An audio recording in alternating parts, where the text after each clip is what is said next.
Análisis forense de dispositivos en la nube. Este ya es el último tema que vamos a ver de análisis forense y menos mal porque estoy hasta la nariz. ¿De qué os estoy hablando? De análisis forense, pero solo de dispositivos que están en la nube. Exactamente lo mismo que hemos visto siempre. Buscar evidencias para presentarla ante una autoridad superior, porque de eso es de lo que se trata el análisis forense, si no sería bastionado o hacking o cosas por el estilo. ¿Qué complejidad adicional tiene el análisis forense en la nube? Pues el más difícil de los que hemos visto hasta ahora, porque ahora resulta que ya no tienes que atacar un dispositivo ni que hablar de cómo ha pasado las cosas en un dispositivo, sino tienes que ver cómo ha pasado las cosas en un modelo distribuido. Si por ejemplo estamos ante una nube privada, pues no es especialmente distinto a cómo sería un análisis forense normal y corriente, solo que en lugar de hacer un análisis forense de un ordenador habría que hacerlo de una red de ordenadores, pero el problema empieza a ser cuando trabajamos con modelos híbridos, básicamente cuando una empresa tiene contratado un Amazon Web Services, por ejemplo, y tiene una serie de datos y una serie de servidores en la nube. Esos servidores hay que analizarlos por lo que sea y eso lleva toda una serie de problemas. Vamos a empezar a poner problemas. Vamos a empezar por uno gordo, la jurisdicción. Hasta ahora habíamos hablado básicamente de dos modelos. Habíamos hablado de si tú trabajas por una empresa y tienes que hacer análisis forense para una empresa, pues la empresa tiene sus normas, que normalmente es todo es mío, eso también es mío, mío. Y entonces, pues básicamente tú que llegas allí como experto en análisis forense, lo único que tienes que asegurarte es que los contratos de la empresa son legales y están en funcionamiento y están bien, que te están contratando para hacer algo legal y tú lo haces. ¿Que trabajas para una autoridad judicial? Pues igual de fácil o de difícil. Te dicen hasta dónde puedes hacer, hasta dónde puedes mirar, qué puedes hacer y qué no, y en función de eso ya lo sabes. Pero cuando estás haciendo, independientemente que sea para lo público o para lo privado, un análisis forense de dispositivos en la nube, aparece el problema de la jurisdicción. Si tú tienes una empresa que tiene servidores en 10 países distintos y está atendiendo a través de esos servidores, de esos 10 países distintos, peticiones que tú hagas, porque una máquina que tú hagas en un Amazon Web Services no está necesariamente físicamente localizada en un sitio, e incluso si lo está, parte de los servicios que da esa máquina pueden estar físicamente localizados en otro sitio. De lo que estamos buscando, ¿qué depende del servidor donde está la máquina? ¿Qué depende de dónde tiene su domicilio fiscal la empresa que nos está dando el servidor? Y si esa empresa tiene subcontratado ese servicio a otra empresa. Os estoy poniendo ejemplos increíblemente básicos, increíblemente sencillos. ¿Veis la idea de la complejidad que hay detrás? Entonces, el problema que tenemos aquí es que por narices estamos hablando de que nos metemos en legislación internacional. En los ejemplos que estábamos poniendo antes, es que directamente no puedes tomar básicamente ningún tipo de decisión en cuanto se sale de cualquier pequeño paso. Te hace falta depender de un departamento de legislación que te diga lo que se puede, lo que no se puede hacer, y si ya esto es suficientemente complicado de por sí, pues todavía muchísimo más lento. Aquí ya no podemos hablar de este concepto que hemos hablado todo el rato, a veces realista, a veces pseudo romántico, del analista forense que llega y le echa miles de horas hombre a un sistema, documenta todo, relaciona todo, hace su línea del tiempo, gestiona su cadena de custodia, etcétera, etcétera. Aquí por narices hay que depender de investigadores externos, de colaboradores externos y demás. Entonces estamos con lo mismo. Estamos trabajando para la policía y la policía tiene que colaborar con la policía de 4 países más. Esos 4 países más tienen sus equipos de análisis forense, sus consultores de análisis forense, sus abogados, que te dan la información que ellos creen que te pueden dar o que te deben dar en las condiciones que crean que te la deben dar. Pero es que eso afecta también a lo que hemos hablado ya varias veces de la cadena de custodia. La evidencia digital es increíblemente fácil de manipular. Muchísimo. Bastante más que la evidencia física. Entonces, todo el rato, desde el primer tema, hemos hecho muchísimo hincapié en la cadena de custodia. Se obtiene una evidencia, se le calcula su hash para firmarla y a partir de ahí todo está registrado de quién la toca, cómo la toca, de dónde ha salido, por dónde se manda, etcétera, etcétera. Volvemos a lo de antes. Tienes evidencias que las vas encontrando en servidores de países distintos que están recogidos por equipos distintos de fuerzas del orden distintas de países distintos.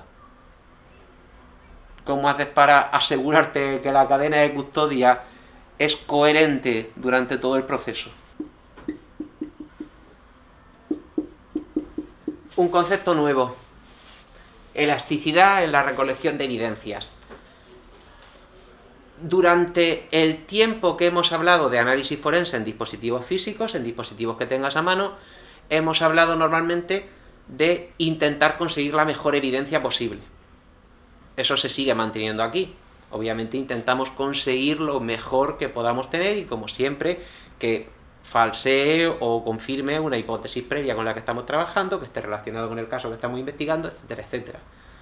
Pero aquí, además de eso, como la evidencia es tan cambiante, tan volátil, tan fácil de desaparecer, tan fácil de cambiar de sitio y demás, hay que asegurarse de trabajar con el concepto de elasticidad, de tengo que obtener la mejor evidencia disponible, pero tendré que obtener la mejor evidencia disponible de lo que tengo en el momento, con las herramientas que tengo en el momento, que igual luego más adelante puedo obtener mejor evidencia, pero cuando consiga otra orden de registro me permita mirar este otro servidor, o cuando consiga el equipo que hay en otros sitios, que me han dicho los de Amazon Web Services, que van a recuperar una copia de seguridad que tienen, porque está borrada, porque estaba dentro del protocolo de no sé qué, no sé cuánto. Entonces aparece ese concepto. Encima de todo, aquí previamente habíamos hablado de que sí, de que hay evidencias más volátiles que hay que recoger primero y cosas por el estilo, pero es que aquí toda la evidencia es volátil. Absolutamente toda. Porque incluso aunque físicamente no lo sea, está fuera de nuestro control y por tanto es volátil.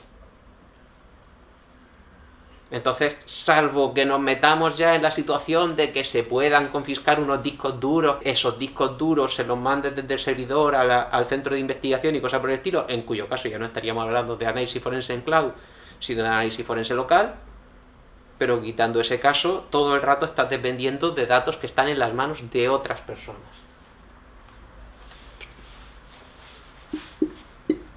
Encima de todo, como he dicho antes, no tiene absolutamente nada de raro que un servicio que tú estás usando en una nube esté en parte en un servidor, en parte en otro, uno de los servidores está en un país, otro de los servidores está en otro, e incluso que un servicio que durante X semanas estuvo dándotelo un servidor de un país, a la semana siguiente te lo está dando otro servidor completamente distinto de otro país completamente distinto.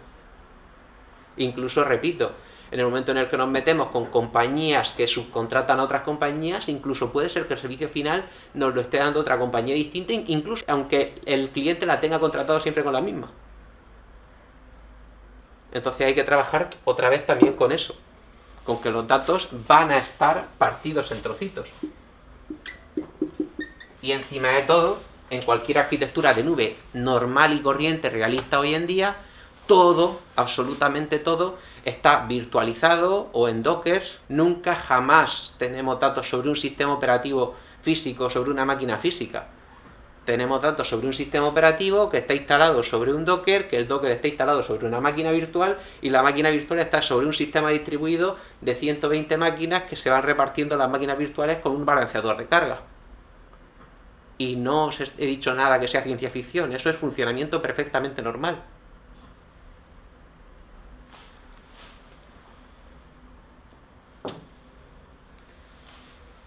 Que sí, que obviamente una de las cosas que se puede hacer es preparar por adelantado, tener copias locales de las cosas que va subiendo a la nube y demás. Pero bueno, solo ver ese tipo de cosas ya son para bastionado bastante me salgo. Entonces, de cara a prepararse para esas cosas, pues necesitas roles de investigadores, necesitas roles de gente que sepa de informática, necesitas roles de gente que pueda responder en tiempo real a un incidente. Lo de responder a los incidentes es muy típico en todo lo que tiene que ver con empresas que tienen que funcionar en tiempo real, porque El concepto de incident handlers, de manejadores de incidentes, perdón, no me acordaba cómo lo había traducido. Ese concepto es lo que os contaba en el primer tema, de tú llegas, hay un problema y vale, pero ¿te interesa más pillar a quien ha hecho algo o tener el servicio funcionando? La respuesta en general en cualquier empresa que funcione en internet siempre es la segunda. Siempre es, por muchísimo daño que haya hecho un atacante, siempre hace más daño tener el servicio caído. Y eso es de lo que se ocupan esos. Encima de todo, a esto hace falta también un montón de abogados. Y luego hace falta saber si esto se subcontrata, está dentro de la empresa o demás. Aparte de los problemas de las múltiples jurisdicciones que hemos dicho antes, está el problema de los contratos. Porque como hasta ahora de contratos hemos hablado en lo que os decía, de cuando trabajas para una empresa privada y la empresa privada a su empleado le ha dicho, todo es mío. En un determinado momento yo puedo hacer lo que me dé la gana con el ordenador que estás usando todos los días, etcétera, etcétera. Pero cuando tú trabajas con una compañía que tiene contratos con otra compañía, que tiene contratos con otra compañía, que tiene contratos con otra compañía, aparte de lo que permita la legislación de cada país, está lo que permitan los contratos que tenga cada compañía. Entonces, antes de poder aplicar ninguna técnica de análisis forense, hay que saber si la legislación del país donde estás haciendo el análisis lo permite y si lo permiten los contratos que tengas con la empresa que te esté dando los servicios de cloud. Porque volvemos a lo de siempre, todo esto es para presentarlo ante una autoridad superior. Si tú encuentras evidencia de que ha pasado algo, pero esa evidencia la has obtenido de forma ilegal y no te la va a aceptar absolutamente nadie, no te sirve para absolutamente nada, que es de lo que trata esto todo el rato.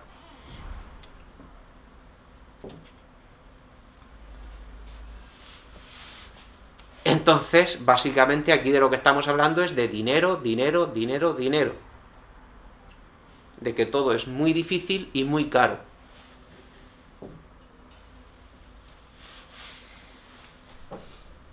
Y para acabar ya con esto, para no seguir simplemente diciéndoos todo esto es el mal, todo esto es súper difícil, todo esto tiene todas las complicaciones del mundo, porque el análisis forense en cloud tiene todas las complicaciones que hemos visto hasta ahora y alguna más añadida de propina, pero el tema es, esto no es mentira, esto se hace. Esto con todas sus limitaciones, con todos sus defectos y con todos los problemas que tiene, se funciona y se hace cuando se necesita. Y por eso es por lo que tenemos servicio online y por lo que no están continuamente caídas todo el rato las páginas web que usamos, porque la seguridad web funciona y los servicios de análisis forense en cloud funcionan. En concreto, por poneros un ejemplo de un caso de éxito, ahí tenéis el Diffie, que es un proyecto abierto de Netflix. En pocas palabras, he leído cómo funciona y me he enterado de muy poco. ¿Para qué os voy a decir otra cosa? Pero el concepto detrás es el de tener una serie de... lo que os hablaba antes de la prevención, el concepto que hay detrás de esto es el de tener una serie de procesos instalados previamente que te permiten rastrear lo que pasa a posteriori.